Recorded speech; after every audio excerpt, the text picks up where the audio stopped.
Matamgi Manipuri Wari channel asibu tabiriba khwai pumnamakbu taram nokjari ngasi muklobirasi video call de rong tabi nifu humdai suba tangka second kharasida achumbana karino asingmane karino khangdringai khankriba wakhal mayamsina masana masabu wahanjabani khanjilogi haiba sungamde khannaba maram amma natraga amma hekta leirei phone paina mama nabi tadanaba kappani mute thamlaga tumina sum laishinkiba juda rebikana kaurei Sylvia mapi du fatfat taithoktina taplapa khonjalda khumlei tai nang kapiro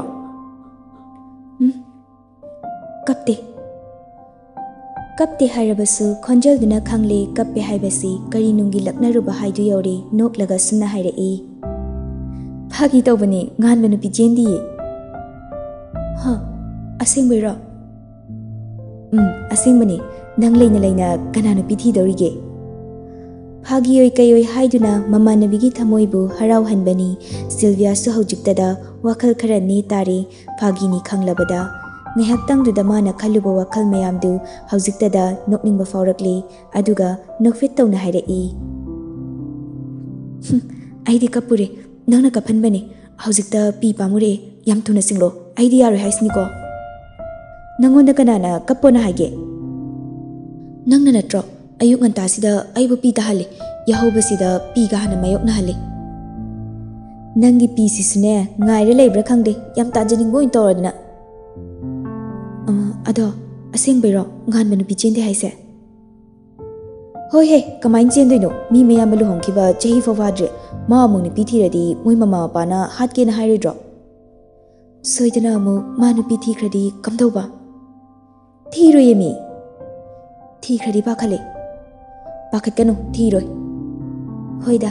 adubudi last ne maigi oidini natra hoi oidini ma hoji koining menu pi koijisano last da magi ga thunaradi yare Rebika nogle e ho bab to phahoro ai thamage nangi se yuksida ai kaphange na thawinge torokline ba natra sum kana lakna sige khalakpada nangonda taruraba sawyade pi mari kharasu aina tahankre tangka kaya da nang ningam da balakini laruye nangi tangkak to ingondadi matamduda nang aibu solaga ningam dana kaplakini ho dialogue to haido mi onare matamduda aigi wakhal hongkhrani hauji phawda su hongamdraba nangi wakhal da matam amada honglakidrane khangdi isani sagi wakhal bu hongki gadra haibagi pakhat besu po e kadawbage hauji aina ngan babu nushiri matam sida ma mu khalak haningi kaigumba aigi wakhal na hongkhraba tungda lakpadudi ai pamdi aduna hauji nushiri base matam amada wakhal hongkidra pakhatchabani kok ngawi nangi wakhal onse aduna thamahorage tangka kamada ningam da barak jani laroi ai thame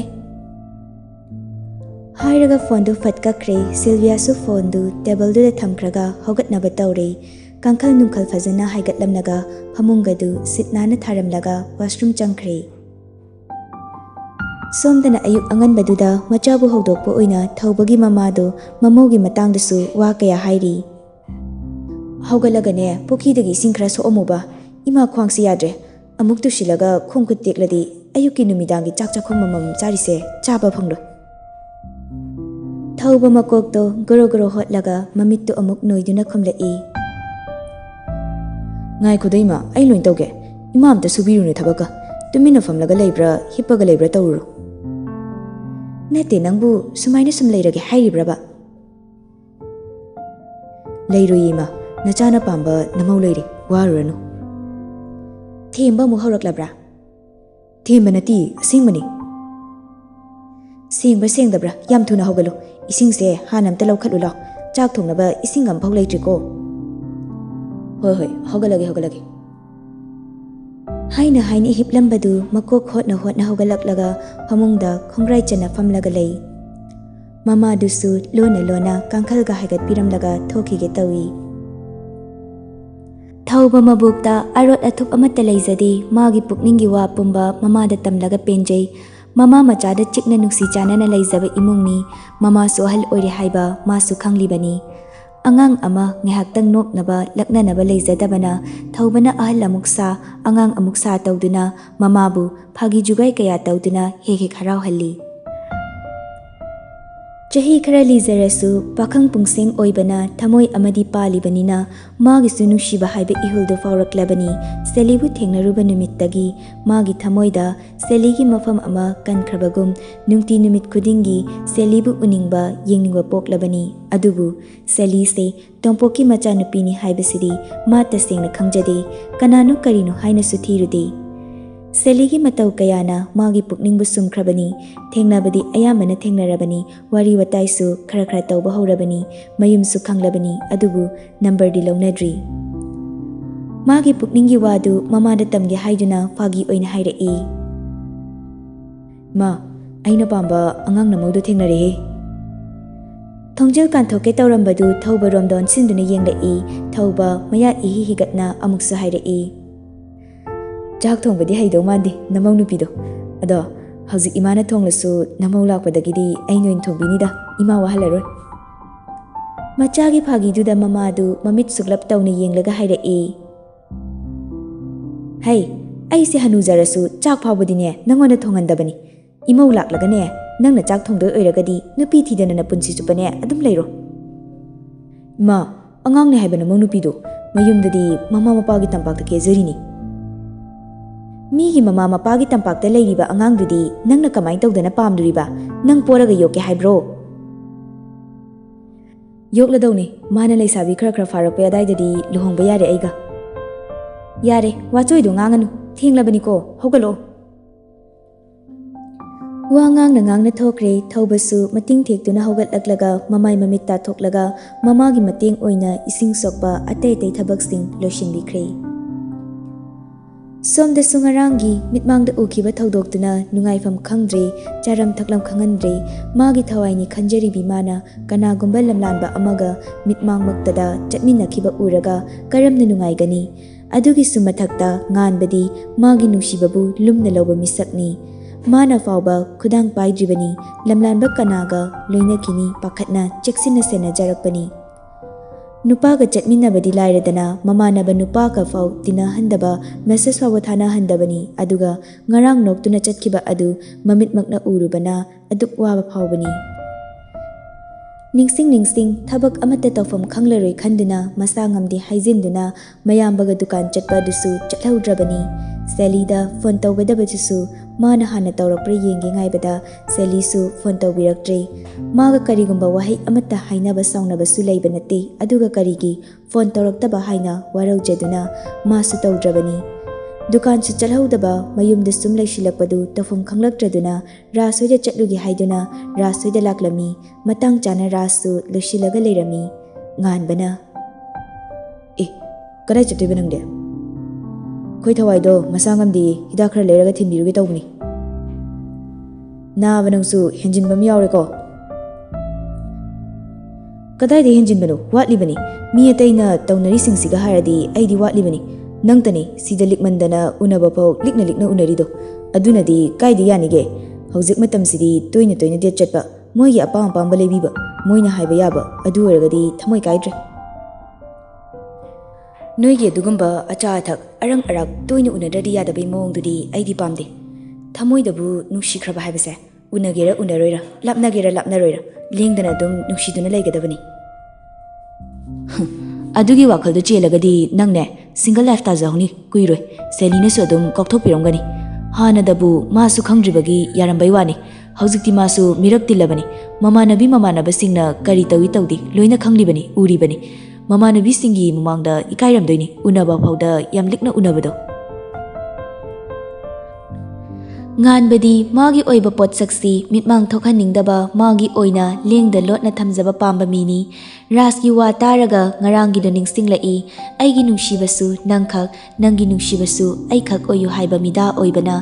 ꯔꯥꯖꯒꯤ ꯋꯥꯁꯤꯅ ꯃꯤꯀꯨꯞꯁꯤꯗ ꯈꯜꯍꯜꯂꯤ ꯃꯥꯒꯤ ꯋꯥꯈꯜ ꯑꯁꯤ ꯁꯣꯏꯔꯕ꯭ꯔꯥ ꯂꯥꯜꯂꯕ꯭ꯔꯥ ꯍꯥꯏꯅ ꯏꯁꯨꯛ ꯁꯨꯛꯅ ꯃꯥꯏꯊꯣꯡꯗ awabagi mami tabadu ubada Rasna khangning na hanglai. Kaidorage mangiduna ngasi dukan chatrisina kaige? Bai, ising kita thake. Hairakliba ona tainaba wahai maksiliba maithong sina khangli mamanabisi wakhal nungaitaba ma leiri haiba imungda punna changminaraktuna magi kada changlai aduga phamungda fan chongkhatminai animak koidana luna tinaba marup oibana karisu khanade Rasna mayumda laklabasu phamungda fat chongkhatna makhoi anigi awan nungai wari linabani. Nganbana Rasda hairai. Kaino ising pithora hairo. Kaushinaraga pitharoisrana khaliba. Yumda lakpada aina dumai tawkhibraba. Rasna noklaga nangna nahanmuk aina ising thake haibada ngaiko hairaga pithakridudi adugi laman khumlini. Nganba mamit sukna yenglaga makhut khudum taduna Raski mamai mapada thamlaga Rasi yaudaba namaise rasi kitang hapo haibro. Hey, itu naba chalamdaisida tawbiranu ai ising laurage. Hairaga nganbagi makhut inthoklamnaga ising lauba kitchen lomda changkhre nganba sor tapna hondoklaga famlambadagi hiptharai ising thakningbadi natte fungattuna leiriba awabadu ising thaklaga phakigadagum khanbagini. Rasumaya ihi higatna ising glass ama pairaga lai aduga nganbada pirai.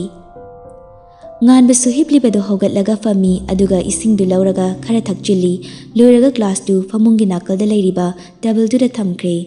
Nganbagi mawongdu Rasna sum yengi aduga hairai. Ngasi senang kaidoreba. Kem tawde. Hairaga magi nungaitaba pumba lotsinkhre aduga nokfet tawba minokna hairai. Nang saluro aisu yum halage. Nangna chatringai kainam yeng hogero. Kaino yengene. Ras makuta pariwa phone du lok hanglaga wachak changlaga Sylvia thaba chat changduna makhui ani text thanaba du lai nganbada. Kaino sina. Yengu. Nganbana phone du lauraga yengi tawri Sylvia thaba du ubada message tu padringai phone du Ras ta pisilai aduga hairai. Yare pararoi ai. Paba phawdi aidana nangso. Oiruidabanina paraga kaidawdino. Marak-marakta message thare aduga nang adum hangi aisu khumpham khangdrabani. Bai, ai tasingna tawpham khangdre. Oiruidabanina mabusu matam manghaningde. Wahai sidagi ahenba wahai haidre pamlamba du hogatlaga chatnaba thoglai Rasu makha tana haidre nganbagi pukchel khangbana masu nganbagi matung induna thoglakle ashumna nganbasu mayum halakle Rasu thazunaba chatkre. Somda chekondani Naresu thawbada sauribani nahanmuk magi gari maningda seli haptuna pukhiba dugi mathau ilai leitana thawba thirai. Thabak suriba mi singduda onsinduna hanglai. Thawba ubro. Nupa amana hairai. Asomda mi kharaga wari sakhibani. Nares ushitana khonjal kakna hangbani asomda leiki haibaduda hanna yenglamda ai mangaire haibagi mawongda khonglei thuna chatkre. Nupasigi mawong matawsi mafamsida thabak suriba mi singna khangbani mabu uraga nungside satasi haina sonabani. Hauziki thawong sinasu thabak suriba nupasina sonhaubani machilda tapna nuksiki dreda haina kanna ngangba sungamdabana ngangurasu minungshi khangdaba minina khatna chainaba thokani kibana. Naresu thawbana leiriba domda fatchang silaktuna mina wari sariba du hanna yengda mangda lepsinduna ushittana hairaklami. Nahangido aiga luhongdogi ngaraga lerabna pini. Thawba ingak ngakna yenglai Nareski wadu thawa sadana khara chathoklaga maga wari saramba masananba nupa aniduda onsinduna haiki. Uncle hoina ngasi puge harasu hekta yari mamaldi tamo aniga ngangnagadabani. Nupa amana hairai. Akoisu athubaginina ngasi dum puragi asomdasu check walena mystery singdo thabak lephawrabani. Ekoisu thabak chinbanina mangjongna lawba lakadabasu hekta nangdaba. Sanari bawari do tashilude Narestu thawbana thawsadana laikiba adu mabu shitte haina sauduna mamit adu khana thawbadi yenglai. Thawbasu shinada nupa ani duga wari saduna tompokhoigi manak tamna chatkhi. Ashumna hawkre numit kaya. Hayengdi exam haidokani haina social media da wa laungnari satra satri khudingmak makhoi gi results tu kamdorakani haina pakhatpa thukatpa poknari. Marak sida Sylvia di exam gini haiba karisu matha sajinba tawrude magi oiba sangsara tawduna lei mayam sina WhatsApp status Facebook story da kapnari launari kaptiwara status story dadi wahai kharaga kappagi emoji kharagana kappadum sanari. Sylvia numidangi chak toklaba matung mana tumba hek yadrabadi balcony da karaktuna ingna chikna tumina fambani ngasisu mahausagum phamdi.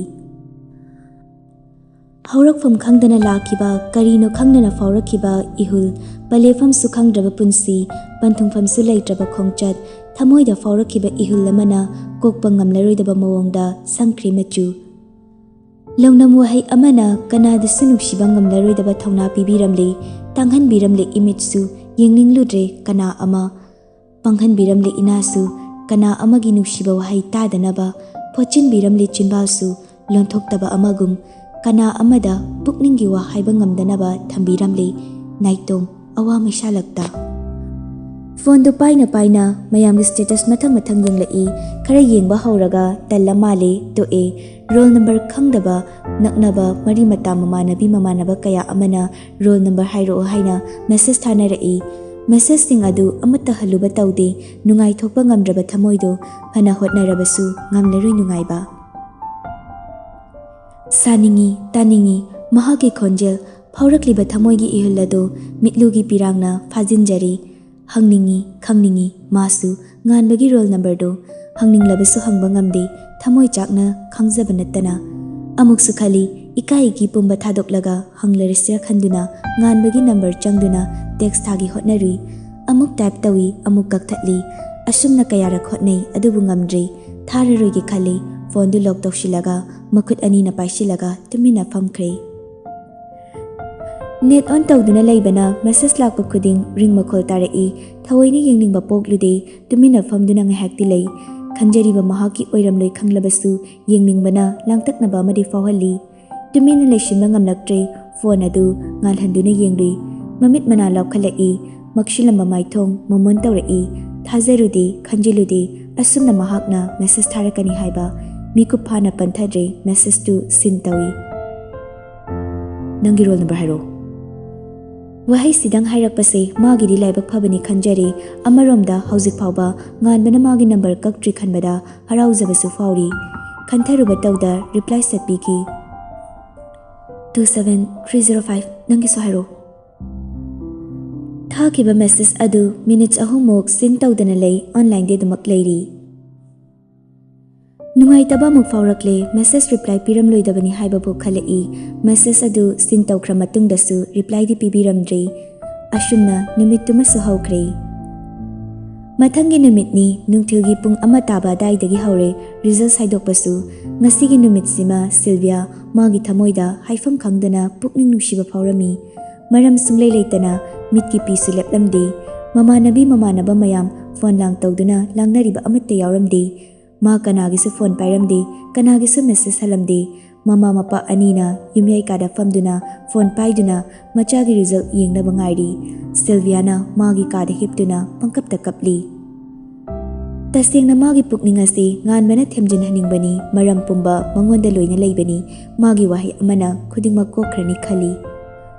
phone du so amuk yengli nganbana message tharakadra ngaibani thabiraktabaduda hena mapukning nushiba phawbani magi pukning ihulbu masamadom themjinba ngamlaktre nganbagi wahai amatang taraga penjagani khaliba thamoi mana insinduna makhut aduna message type tawkre kaidorino mamit mana ushinduna sor sangna chingkhatuna send tawkre ikan kanadana thakiba message ki reply la e chakchagi tawri chaslo ngasi magi matause masana fo khangjadre karamna phongdokani haibasu khangdre message atu uraga su hena mapi sinthara e mapi tana amuk khali kaigino thengna chari di haujikta fam chaluba adugine ithanda chabatali nanga chamina slow chaning di aidi nang charo lawda yansang siam hawi nang adum charo aidi nga saina chakre ꯆꯥꯃꯤꯟꯅꯁꯦ ꯍꯥꯏꯔꯒ ꯌꯥꯗꯦꯅꯦ ꯁꯛꯊꯤꯕꯤꯁꯦ꯫ ꯃꯆꯦꯠ ꯀꯌꯥ ꯊꯣꯛꯅ ꯀꯥꯏꯔꯛꯂꯕ ꯊꯃꯣꯏꯒꯤ ꯆꯩꯅꯥ ꯑꯗꯨꯅ ꯈꯥꯡꯕ ꯉꯝꯂꯛꯇ꯭ꯔꯦ꯫ Message ꯑꯗꯨ ꯁꯤꯟ ꯇꯧꯔꯒ ꯐꯣꯟꯗꯨ ꯅꯥꯀꯜꯗ ꯊꯝꯈꯤꯗꯨꯅ ꯃꯈꯨꯠ ꯑꯅꯤꯗꯨꯅ ꯃꯆꯤꯟ ꯃꯦꯟꯗꯨꯅ ꯄꯦꯟꯅ ꯀꯞꯆꯩ꯫ ꯑꯗꯨꯅ ꯄꯦꯜꯂꯛꯇ꯭ꯔ ꯃꯥꯜꯂꯤ꯫ ꯈꯣꯟꯖꯦꯜ ꯊꯣꯛꯈꯤꯅꯤ ꯍꯥꯏꯕꯒꯤ ꯃꯇꯥꯒꯨꯝ ꯃꯀꯣꯛ ꯑꯗꯨ ꯃꯣꯟꯗ ꯎꯞꯁꯤꯟꯗꯨꯅ ꯃꯌꯥ ꯑꯗꯨ ꯆꯤꯛꯂꯒ ꯄꯦꯟꯅ ꯀꯞꯆꯩ꯫